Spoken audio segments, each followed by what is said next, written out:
لیکن ولادت میں اختلاف ہے کہ آپ صلی اللہ علیہ وسلم کی ولادت کب ہوئی۔ بعض لوگوں کا قول یہ ہے کہ 8 ربیع الاول کو، بعض لوگوں کا قول یہ ہے کہ 9 ربیع الاول کو، لیکن اکثر کا قول یہ ہے کہ 12 ربیع الاول کو آپ کی ولادت ہوئی۔ تو جب آپ کی ولادت قریب ہوئی تو حضرت عبد المطلب نے جو دائی تھی شفا بنت اسود، حضرت عبد الرحمن بن عوف کی والدہ، ان کو بلایا۔ تو جب آپ صلی اللہ علیہ وسلم کی ولادت مبارک ہوئی، آپ پیدا ہوئے، تو شفا بنت اسود جو دائی ہیں انہوں نے فرمایا کہ اتنا آسانی سے بچہ میں نے کسی کو دیکھا ہی نہیں ہوتے ہوئے، میں نے بھی ہزاروں بچے اب تک، کیونکہ وہ مکے کی دائی تھی تو دائی کا کام تو یہ ہوتا بچے ہوانا، بچے کی ولادت کرانا۔ تو کہا کہ میں نے اب تک ہزاروں بچوں کی ولادت کرائی ہے لیکن ایسا بچہ میں نے دیکھا ہی نہیں کبھی۔ کس طرح؟ اب ادھر حضرت فاطمہ فرماتی ہے کہ مجھے پتہ ہی نہیں چلا کب بچہ ہو گیا، اور یہاں عورت کی کیا حالت ہوتی ہے آپ کو معلوم ہے، اور یہاں ان کو معلوم بھی نہیں ہوا حضور کی برکت۔ تو حضرت آمنہ رضی اللہ تعالیٰ عنہ فرماتی ہیں کہ جس دن حضور صلی اللہ علیہ وسلم کی ولادت ہوئی تو ہمارے گھر میں چراغ جلانے کے لیے تیل نہیں تھا، چراغ جلانے کو تیل نہیں تھا ہمارے گھر میں۔ جب اندھیر تھا گھر میں تو حضور کی جب ولادت ہوئی، ولادت کے وقت حضرت آمنہ فرماتی ہیں کہ میرے بدن سے ایک نور نکلا، اور اتنا چمکا وہ نور کہ ہمارے پورے گھر کے اندر روشنی ہو گئی، اتنی روشنی ہو گئی کہ ملک شام کے اندر جو گھوڑے، جو اونٹ چل رہے تھے، ان اونٹ اور گھوڑے کے قدم میں نے اپنے گھر کی دیواروں پر دیکھے۔ ایسا نور اللہ تبارک و تعالیٰ نے حضور صلی اللہ علیہ وسلم کے ساتھ پیدا فرمایا۔ اور جو شیطان ہے نا، شیطان وہ 4 مرتبہ رویا ہے اپنی پوری زندگی میں۔ کتنی مرتبہ رویا شیطان؟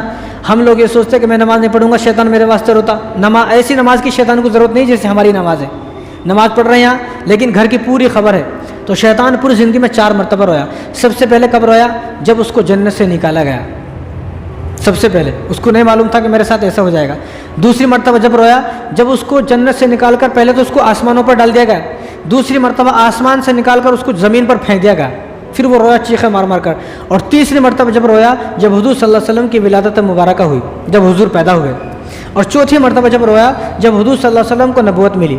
حالانکہ حضور سے پہلے 1.25 لاکھ نبی آئے، کسی نبی کے آنے پر وہ رویا نہیں، لیکن حضور صلی اللہ علیہ وسلم جب پیدا ہوئے جب بھی رویا، اور حضور کو جب نبوت ملی تب بھی رویا۔ کیوں؟ کیونکہ اس کو معلوم تھا کہ اب بڑے بڑے گنہگاروں کو معاف کر دیا جائے گا، معافی ملے گی۔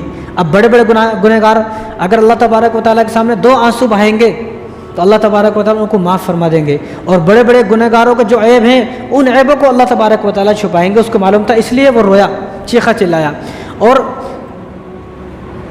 جو شفا بنت اسود ہیں جو دائی ہیں انہوں نے فرمایا کہ حضور صلی اللہ علیہ وسلم جب پیدا ہوئے، آج کوئی بچہ اگر پیدا ہوتا ہے تو اس کے ساتھ بہت ساری گندگی آتی ہے، تو حضور صلی اللہ علیہ وسلم کی جب ولادت ہوئی تو حضور صلی اللہ علیہ وسلم دھلے دھلائے، غسل کیے ہوئے، بالکل پاکیزہ، بالکل صاف اور شفاف پیدا ہوئے۔ اور ناف آپ کی کٹی ہوئی، ناف بعد میں کاٹتے ہیں، ناف کٹی ہوئی، اور ختنہ بعد میں کرتے ہیں۔ آپ صلی اللہ علیہ وسلم کی کسی نے ختنہ کی نہیں، آپ صلی اللہ علیہ وسلم کی پہلے ختنہ ہو چکی تھی، اور سرما آنکھوں میں لگا ہوا۔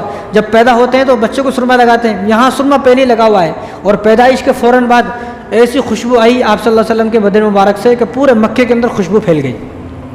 ایسا بچہ دنیا میں پہلا بچہ ہے جو ایسا پیدا ہوا، آج تک کوئی ایسا بچہ پیدا نہیں ہوا۔ اور پیدائش کے بعد آپ صلی اللہ علیہ وسلم نے سجدہ کیا، پیدائش کے فوراً بعد سجدہ کیا، یعنی آتے ہی لوگوں کو یہ پیغام دیا، امت کو یہ پیغام دیا کہ کچھ بھی ہو جائے لیکن سجدہ ضائع نہیں کرنا ہے، نماز نہیں چھوڑنا ہے۔ پیدا ہوتے ہی نماز کا پیغام دیا، اور یہاں تو ہمیں ہفتے میں 1 بار نماز پڑھتے بس، اور بولے تو کیا بولتا ہے، پڑھے نا جمعہ بس ہے نا، جمعہ پڑھے تو بس ہے بھائی، پھر جمعہ پڑھے تو بس ہی ہے، پھر 5 نماز کس کے واسطے؟ پھر میں تو کہتا ہوں کہ پھر خالی جمعے کے دن لوگ کھولا جائے، جمعے کے بعد مسجد کو تالا مار دیا جائے، اگلے جمعے کھولیں گے، نہ اذان دی جائے۔ تو ہر مسلمان پر 5 ٹائم دن میں نماز فرض ہیں۔ اور یہ کب پیغام دیا؟ حضور صلی اللہ علیہ وسلم نے اپنی پیدائش کے فوراً بعد پیغام دیا، اور سجدے سے سر اٹھایا، سجدے سے سر اٹھانے کے بعد اللہ تبارک و تعالیٰ کی طرف، آسمان کی طرف ایسا اشارہ کیا۔ کتنے دن کے بچے ہیں؟ ابھی 1 منٹ کے بچے ہیں، ابھی پیدا ہوئے ہیں، لیکن پیدائش کے بعد 2 پیغام دیے، ایک سجدے کا پیغام دیا، نماز کا پیغام دیا، دوسرا اللہ کی طرف اشارہ کیا کہ تمہیں ہر موقع پر اللہ کو پکارنا ہے، کسی پیر کو، فقیر کو، بابا کو، کسی قبر والے کو نہیں پکارنا ہے، تمہیں ہر مصیبت میں اپنے اللہ کو پکارنا ہے، کیونکہ ہماری سننے والے مشکل کشا حاجت روا اللہ ہیں۔ یہ کس نے پیغام دیا؟ یہ ہمارے نبی نے پیغام دیا پیدائش کے وقت۔ جب پیدا ہوئے تو جو دادا تھے، دادا عبد المطلب، وہ کعبے میں گئے اور بیت اللہ شریف کا غلاف پکڑ کر دعا کر رہے تھے، یا اللہ میرا عبداللہ چلا گیا اور میں چاہتا ہوں کہ میرا عبداللہ کی جگہ ایک اور عبداللہ آ جائے، مجھے بیٹا دے دے، تاکہ عبداللہ کا جو غم ہے وہ غم ختم ہو جائے۔ ادھر دعا کر رہے تھے ادھر ان کو اطلاع کی گئی کہ آپ کے پوتے پیدا ہو گئے، محمد صلی اللہ علیہ وسلم پیدا ہو گئے۔ انہوں نے فوراً ان کو اٹھایا، حضور صلی اللہ علیہ وسلم کو اٹھا کر پورے مکے میں خوشی سے گھومنے لگے، پورے مکے میں خوشی سے گھومنے لگے، سب نے تعریف کی۔ جب سب نے تعریف کی تو آپ نے ان کا نام رکھا محمد، عبد المطلب نے محمد نام رکھا۔ محمد نام کا مطلب کیا ہے؟ جس کی سب تعریف کریں، جس کی بہت زیادہ تعریف کی جائے، سب جس کی تعریف کریں، یعنی محمد کا مطلب یہ ہے کہ سب جس کی تعریف کریں۔ اب وہ جب حضور صلی اللہ علیہ وسلم کو لے کر پورے مکے میں پھرے، گھومے اور سب نے تعریف کی، تو اللہ تبارک و تعالیٰ نے ان کے ذہن میں ڈالا کہ محمد نام رکھا جائے۔ اس سے پہلے یہودیوں نے جب سنا کہ محمد نام رکھا، یہ تو کتنا خوبصورت نام ہے، اور وہ چیخنے چلانے لگے یہودی کہ یہ نام آج تک ہمارے ذہن میں کہیں کو نہیں آیا۔ لیکن یہ نام حضور صلی اللہ علیہ وسلم سے پہلے کسی کا نہیں رکھا گیا، یہ پہلی بار اگر کسی کا نام رکھا گیا تو حضور صلی اللہ علیہ وسلم کا رکھا گیا۔ کیوں؟ اس کا نام کا مطلب کیا ہے کہ جس کی سب سے زیادہ تعریف کی جائے۔ اب حضور صلی اللہ علیہ وسلم کو جب لے کر مکے کی گلیوں میں پھرے تو سب نے آپ صلی اللہ علیہ وسلم کی تعریف کی، اور والدہ نے نام رکھا آپ کا احمد۔ احمد کا مطلب ہے جو تعریف کرے، جو سب سے زیادہ تعریف کرے، یعنی احمد حضور صلی اللہ علیہ وسلم وہ ہیں جو میدان حشر کے اندر، میدان حشر جب قائم ہوگا، جب نفسی نفسی کا عالم ہوگا، تو اس وقت آپ صلی اللہ علیہ وسلم اللہ کی تعریف کریں گے۔ تو اس لیے احمد کا مطلب کیا ہے؟ جو سب سے زیادہ تعریف کرے، اور محمد کا مطلب یہ ہے کہ جس کی سب سے زیادہ تعریف کی جائے، اور یہ نام اللہ نے ان کے ذہن میں ڈالا۔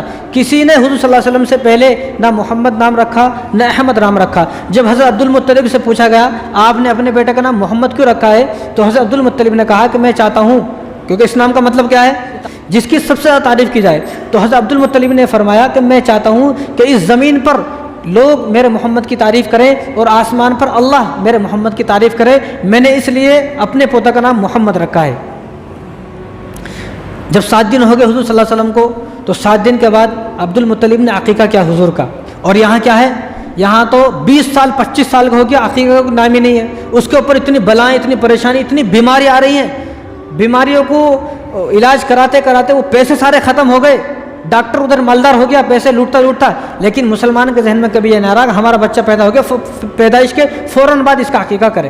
امام حسن حسین پیدا ہوئے، حضور نے دونوں کا عقیقہ 7 دن میں کیا۔ اور یہاں حضور صلی اللہ علیہ وسلم پیدا ہوئے، اس وقت نہ کوئی دین ہے نہ کوئی اسلام ہے، کوئی دین اسلام نہیں ہے، صرف حضرت ابراہیم علیہ السلام کے دین کو فالو کرنے والے ہیں۔ لیکن پھر بھی انہوں نے حضور صلی اللہ علیہ وسلم کا عقیقہ کب کیا؟ جب آپ 7 دن کے تھے، آپ صلی اللہ علیہ وسلم کا عقیقہ دادے نے کر دیا ہے۔ تو ہمیں بھی چاہیے کہ ہمارا بچہ 7 دن کا ہو یا 14 دن کا ہو یا 21 دن کا ہو تو عقیقہ کر دیں، عقیقہ کر دینا چاہیے۔